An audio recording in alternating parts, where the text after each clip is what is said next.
Hey everyone, welcome back. This is Predpool. I want to start off by thanking everyone who clicked on my video and showed interest in watching this review. I do appreciate it. This time I'm doing a review for the Fire and Ice Darkwolf figure from Frazetta Girls 112 scale. So just to go over some of the highlights and some of the things I'm not too crazy about this figure. So let's get the packaging out of the way. It comes in a very beautiful box, as you can see here. It's artwork from the, I want to say from the movie, posters and so forth.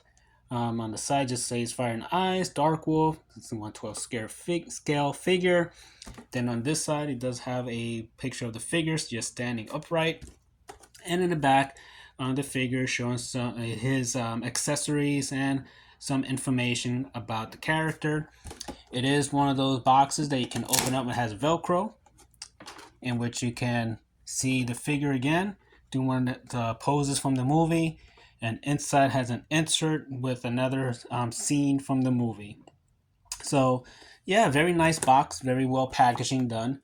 As far as the accessories, I'm going to keep most of it, all of it in the tray. So here we have the different hands. Oh, one fell out.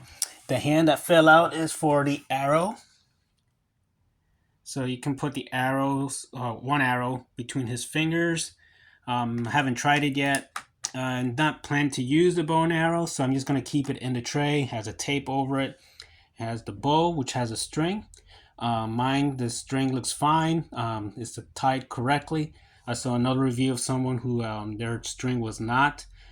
So just something to be careful. In my scenario, I did not have that issue, but it can happen if you do order this figure. Again, some more of the different hands here. It has like a calm palm. Two of his hands are like relaxed.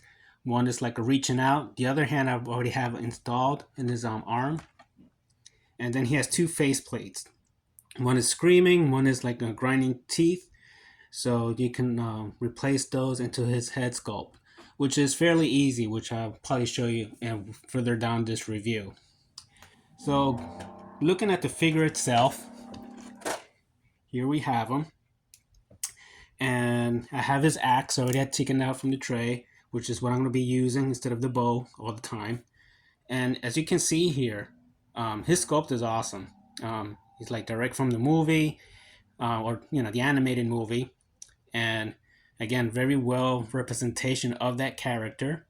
So skin tone in my I do not have any noticeable as far as paint issues. So again, I've seen someone have an issue that had like some silver over here. With mine, everything seems to be fine. I have no issues with the paint app on mine. So, and he is definitely well sculpted, as I mentioned already. So I definitely like the way this figure was done, and I recommend it for that purpose. Now he does have interesting articulation. If you notice here on his shoulder, he has like a ball joint. And if you kind of think about like say Figma, perhaps Reveltech, it's got this joint here, and you can like his shoulder this part here can roll, kind of like swivel a little bit to kind of give you the feeling that you do have like a swivel here, which you don't, but it does kind of have nice range. You can spin them around. And I do have a gripe as far as these. Yes, I get the sculpt, it looks nice, but this plastic here gets in the way. So this is as far as in. You're going to get his arm on either side. So this is the extent of he can reach in, because his pecs are sculpted in the way here. So I do appreciate what they were going for, but at the same time, I'm more of an articulation buff that I prefer. So either butterfly articulation or something done with the sculpt so that he can move his arms in more. I would appreciate it more. The shoulder swivel, it's okay. I mean, I have Mythic Legions, so it's not something that I'm not accustomed to. His joint here, he can get 90 degrees in his elbow. I would have liked a little bit more range. Again, since he's a barbarian, he's even in the movie, in animated movie, he jumps around, does a lot of action poses. So Yeah, I would have liked a little bit more range with that, but for what it is, not too bad. His hands, again, he has up and down joints. When he has the weapon holding hands, they go. Actually, this goes up and down. This goes in and out. Sorry if I'm getting you dizzy. In and out this way. This one is up and down. So he has that. He has fairly decent range moving back, but you get that gap. So you don't want to always do that. Um, Going down, also decent, but he gets that gap in the back. So that could have been something improved upon. So yeah, so it's okay. Again, it's just very gappy. So you just have to be careful if you're gonna use them for pictures, how you're gonna pose them. His as far as his skirt, I want to say this is very rubbery, so it's easy to move his legs. I do have another gripe: the legs. Um, he has his ball joints here, right? Now, if you collect NECA, you may be familiar with what I'm talking about. This isn't the same exact thing as what they do. However, his leg is loosey goosey here, especially this leg right here. So you can, I don't know if you can see too well. Maybe I'm checking it too fast, but it's very loose. This one's a little bit tighter. But what this does is, like, when you try to pose him around, his legs will slide. So it's a pain sometimes to pose him around and slide in. So definitely this joint here needs to be improved. So if I just barely move him with my finger, see, this one is very loose. This one is a little bit tighter, but it also can be a little difficult. And yeah, he's got the Ken as far as articulate sculpt there. So that's that. His knees also barely, not getting to 90 degrees yet, so you're not going to get the whole touching the butt thing. Could have used, again, double jointed knees. Again, for being a barbarian, jumping around and the way he's done in the animated movie would have been better in my case for me. This kind of sticks out, so it's kind of like he broke his knee or something, and he has a bone sticking out in certain poses. So there's that. And he has no boot swivel. However, this is a loose piece here, so it can be removed if you want it. But the problem is, when you pose him around, this sometimes shifts up, so then you're showing like his joint, which is the color of his skin. I don't really know why they had to do this way as far as his boots, because you kind of usually have to now push this back down. You have to push it back down so you can hide it.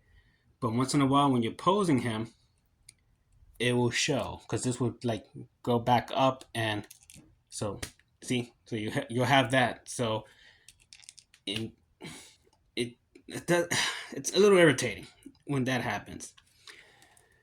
So there's that. Now to change his expressions, you just have to pop his head off, which isn't too bad. It's quite easy, and that's the type of ball joint he has.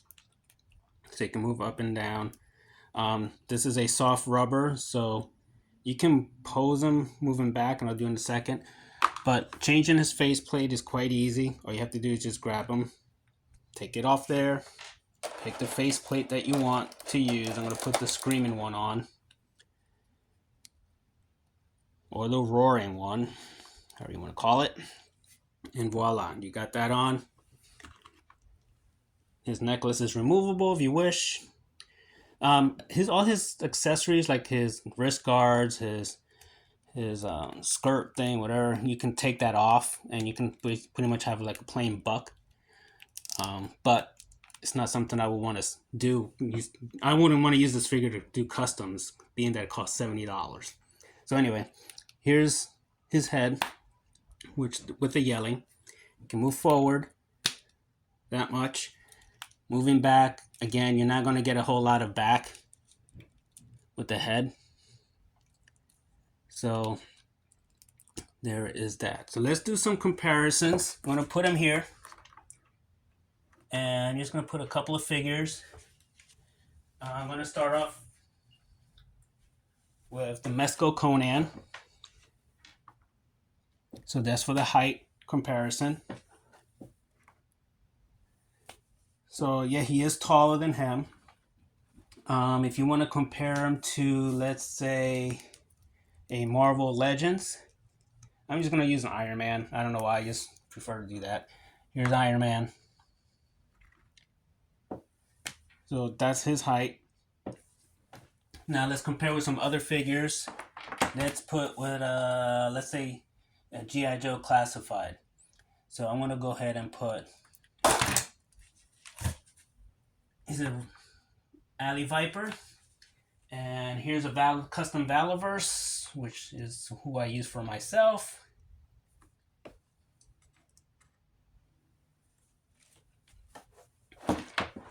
So there's that.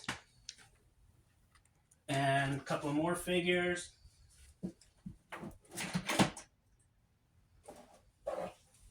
Let's put, and here is a Spiro Animal Wars of the Kingdom.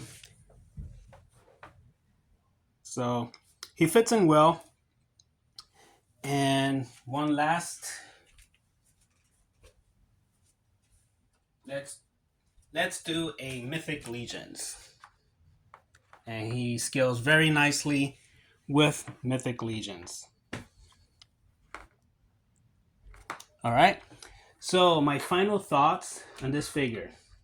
I'm going to break it down this way. This, for me, is a $45 worth figure. $45, $49.99, around that range. No higher than $49.99. And I'm going to give you an example of what I'm talking about. Here is a NECA. Bigger figure, right? And his accessories, I would say, is comparable. Paintwork, it's pretty much the same. But again, he's in the 40s. They are asking directly from them $70, not including shipping. So $70 for this figure. He has some QC issues. His articulation isn't the best. It's not horrible, but it's not the best. Definitely there's some room for improvement, whether it be his shoulders, chest, his thigh area, the ball joints there, they're very loose. His knees could be double jointed. So for $70, it's a very pricey for this figure for what you're getting. Now, granted, there's no question regarding the sculpt. The sculpt is awesome. The accessories is for what the character is shown in the movie. Not a whole lot more you can add to this guy, so that's fine. I wouldn't ask for any more accessories. Without that being said, this is a $45 to $49 worth figure.